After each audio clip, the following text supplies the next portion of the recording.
Vous êtes sur un chemin en ce moment même. Chaque battement de votre cœur vous rapproche soit du ciel, soit de l'enfer. Cette vérité devrait nous tenir éveillés chaque nuit. Quel chemin choisissez-vous? Mes chers frères et sœurs, permettez-moi de vous poser une question qui devrait nous tenir éveillés chaque nuit.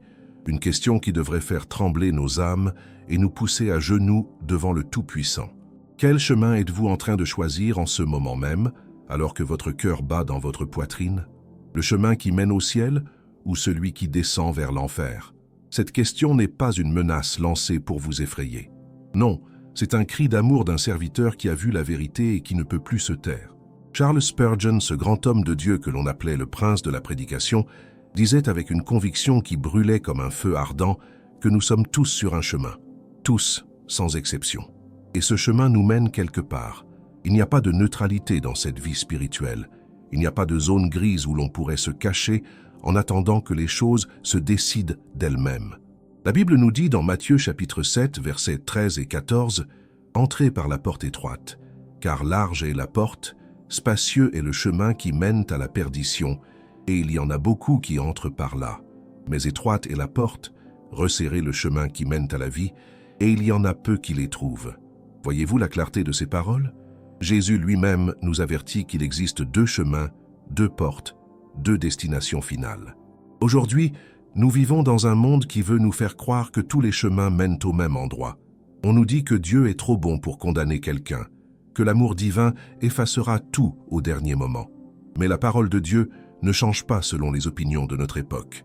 La vérité reste la vérité, même si elle dérange notre confort. Le jugement dernier n'est pas une invention des prédicateurs pour contrôler les masses. C'est une réalité biblique, annoncée par Jésus lui-même, confirmée par tous les prophètes et apôtres. Spurgeon prêchait avec des larmes dans les yeux que la plus grande tragédie n'est pas que les gens aillent en enfer, mais qu'ils y aillent en ignorant complètement qu'ils sont sur cette route.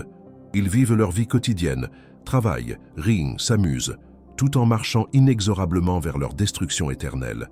Et ce qui est encore plus tragique, c'est que beaucoup d'entre eux pensent être sur le bon chemin. Regardez autour de vous. Combien de personnes connaissez-vous qui sont convaincues d'être de bonnes personnes? Elles n'ont jamais tué personne. Elles ne volent pas. Elles aident parfois leurs prochains. Dans leur esprit, ces bonnes actions suffisent pour leur garantir une place au paradis.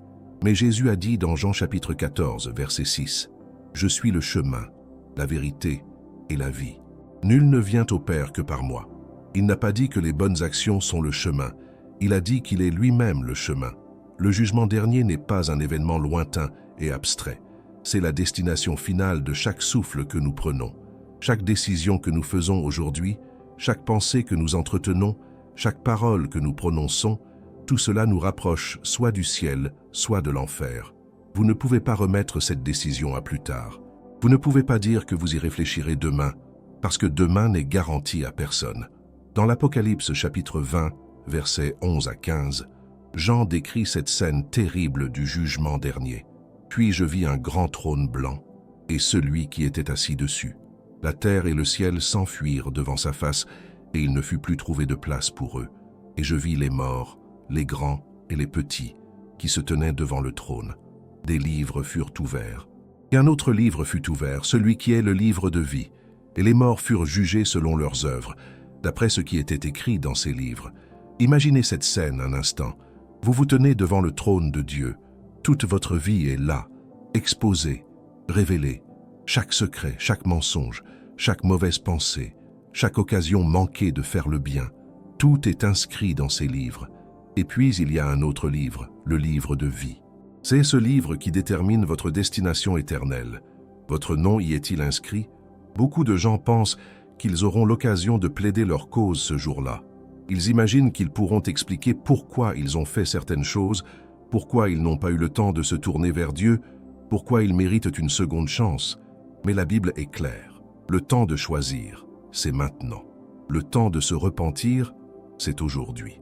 Hébreux chapitre 9, verset 27 nous dit « Il est réservé aux hommes de mourir une seule fois, après quoi vient le jugement. » Le chemin vers le ciel n'est pas un chemin facile.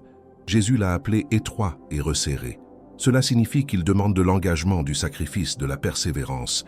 Il demande que nous renoncions à nous-mêmes, que nous portions notre croix quotidiennement. Il demande que nous abandonnions nos péchés bien-aimés, nos habitudes destructrices, nos compromis confortables. Ce n'est pas un chemin populaire, ce n'est pas un chemin que la majorité emprunte. Le chemin vers l'enfer, par contre, est large et spacieux. Il y a de la place pour toutes sortes de comportements, toutes sortes de croyances, toutes sortes de compromis.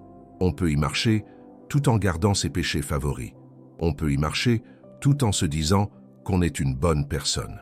On peut y marcher tout en ayant l'apparence de la religiosité.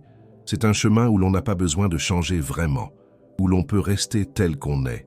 Si vous êtes ici aujourd'hui et que vous vous demandez sur quel chemin vous marchez, laissez-moi vous donner quelques signes. Si vous vivez selon vos propres désirs sans vous soucier de ce que Dieu dit dans sa parole, vous êtes sur le mauvais chemin. Si vous trouvez toujours des excuses pour ne pas obéir à Dieu, vous êtes sur le mauvais chemin. Si vous êtes plus préoccupé par ce que pensent les gens que par ce que pense Dieu, vous êtes sur le mauvais chemin.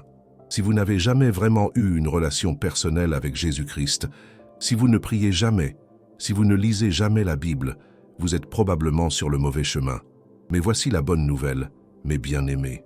Tant que vous respirez encore, il n'est pas trop tard pour changer de direction.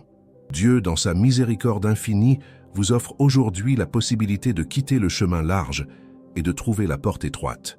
Romains chapitre 10, verset 9, nous promet « Si tu confesses de ta bouche le Seigneur Jésus, et si tu crois dans ton cœur que Dieu l'a ressuscité des morts, tu seras sauvé. » Si vous avez apprécié ce message et que vous voulez continuer à recevoir des enseignements qui peuvent transformer votre vie spirituelle, je vous invite à vous abonner à cette chaîne.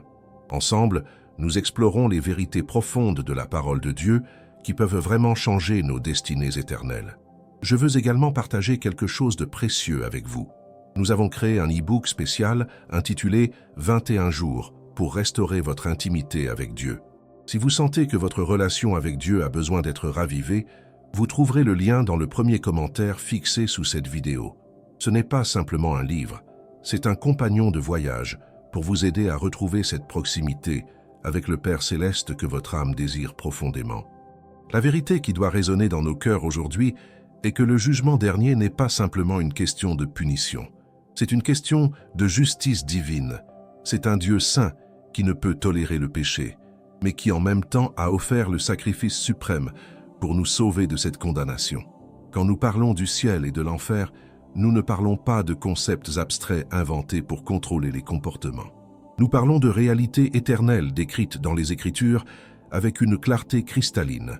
L'enfer n'a pas été créé originellement pour l'humanité.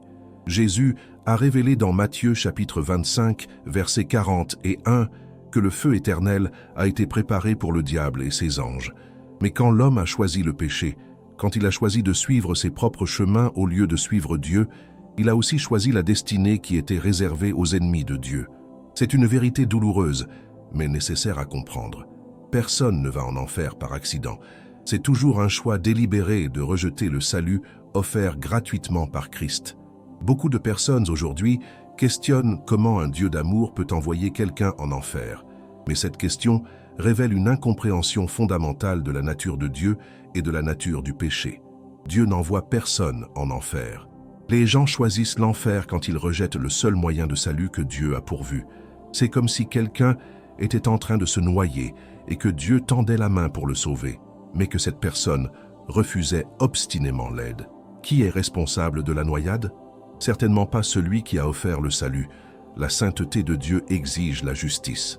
Le péché ne peut pas simplement être ignoré ou balayé sous le tapis. Chaque injustice, chaque méchanceté, chaque rébellion contre Dieu doit être payée. Et il n'existe que deux façons de payer cette dette. Soit Christ a payé pour vous sur la croix, soit vous paierez vous-même dans l'éternité. Il n'existe pas de troisième option. Il n'existe pas de purgatoire où vous pourriez travailler pour nettoyer vos péchés.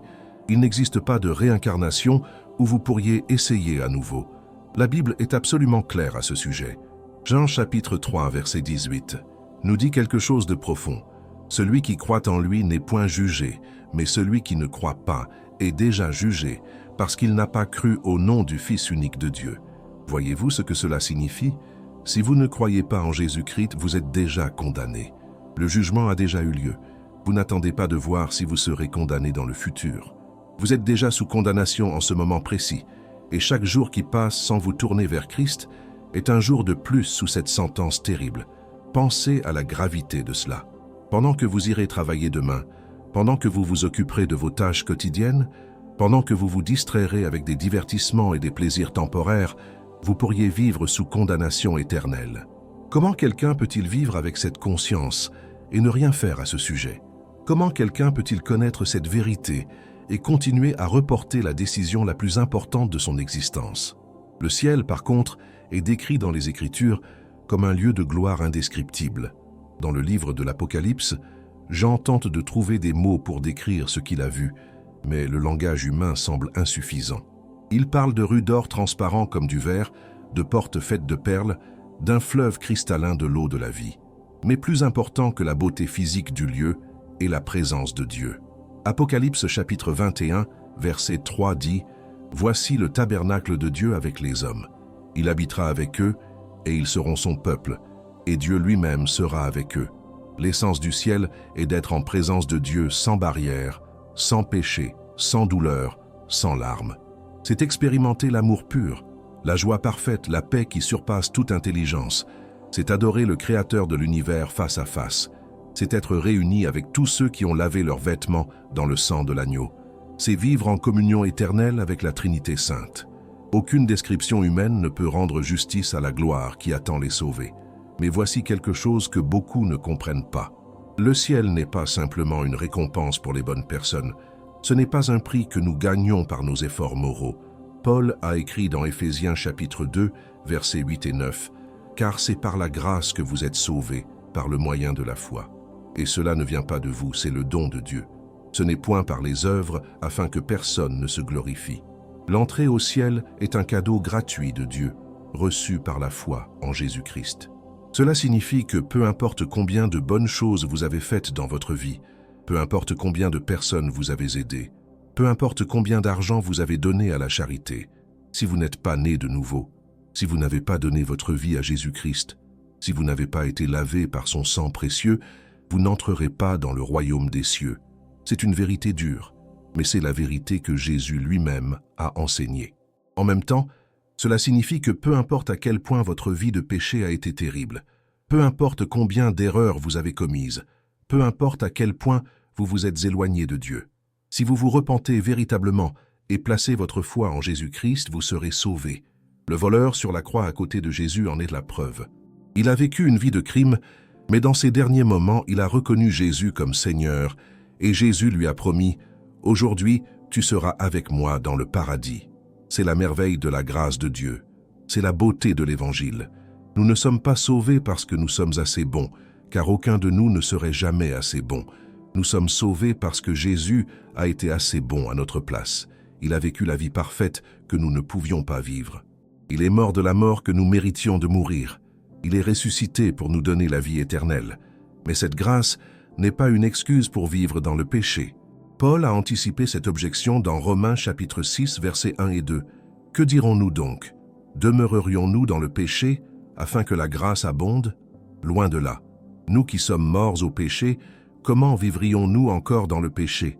Quand nous rencontrons vraiment Jésus, quand nous expérimentons vraiment son amour transformateur, notre vie change. Nous ne vivons plus pour nous-mêmes, mais pour celui qui est mort et ressuscité pour nous. Le chemin vers le ciel passe nécessairement par la croix. Il n'existe pas de raccourci, il n'existe pas de route alternative. Jésus a déclaré cela de façon sans équivoque. Il est la porte des brebis. Il est le seul médiateur entre Dieu et les hommes.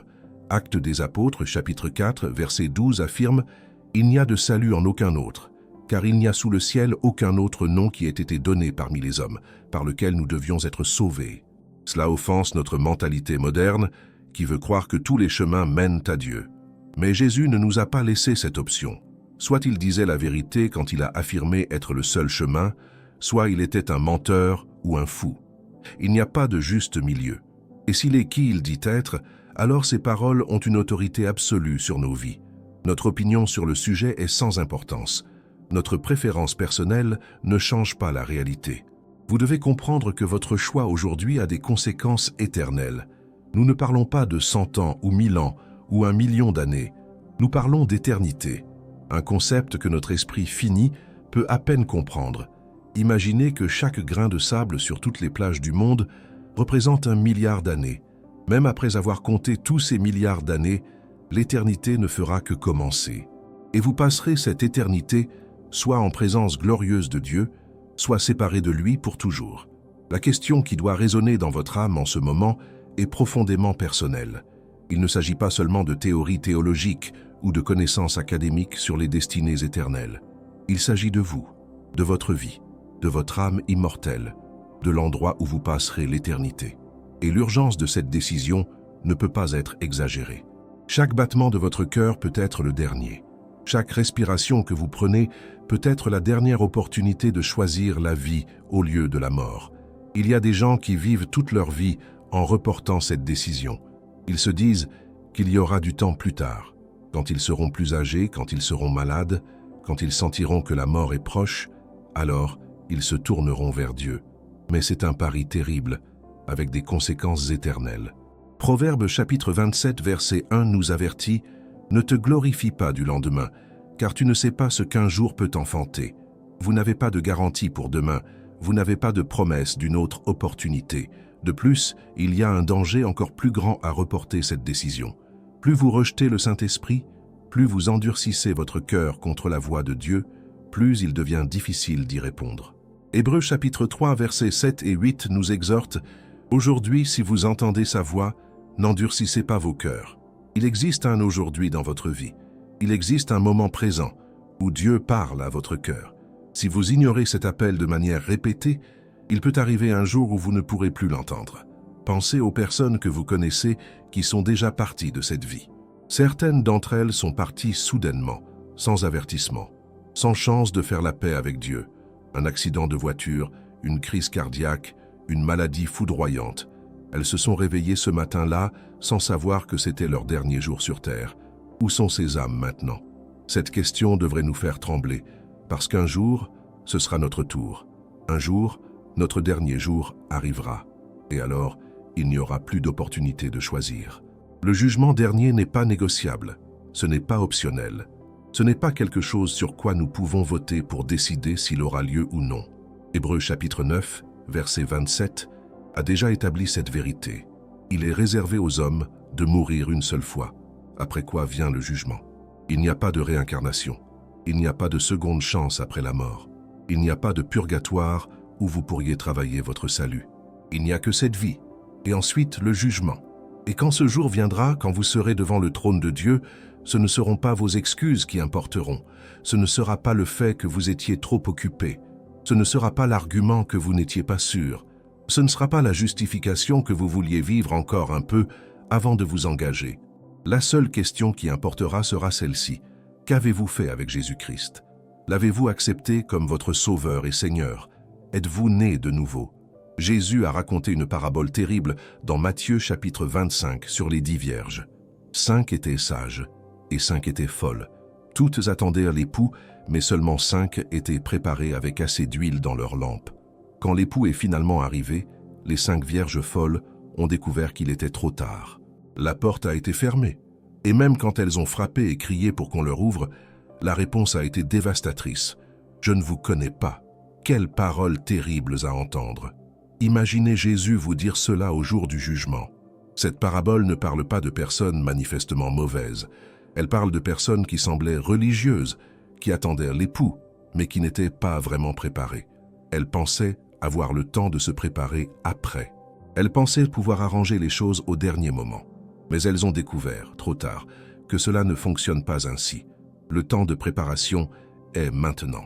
Le temps de remplir votre lampe d'huile est aujourd'hui, pendant qu'il y a encore de l'huile disponible. Vous pourriez penser que vous êtes une bonne personne, que vous n'avez jamais gravement blessé quelqu'un, que vous vivez une vie raisonnablement morale. Mais la Bible dit dans Romains chapitre 3, versets 10 à 12, « Il n'y a point de juste, pas même un seul. Nul n'est intelligent, nul ne cherche Dieu. Tous sont égarés, tous sont pervertis.